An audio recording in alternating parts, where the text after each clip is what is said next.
Hi. Today we are making ham delights. We're gonna need King Hawaiian sweet rolls, Swiss cheese, ham. We're gonna need to cut up some onions. We'll need to melt butter.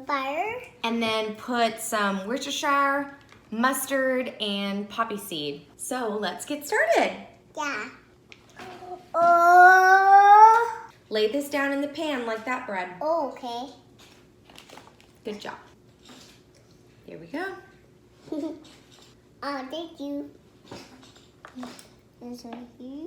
Good job. Thank you. Ellie, you're supposed to put it right here. No. Put it on the ham. Okay.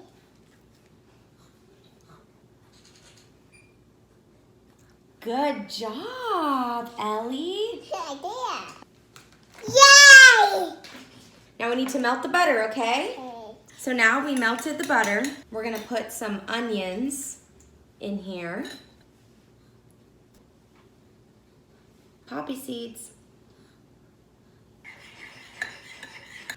So now we're gonna spread the melted butter on top of the bread, okay? Put the butter on.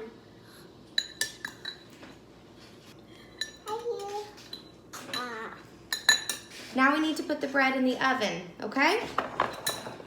Dad. So good. So good. Our sandwiches are done!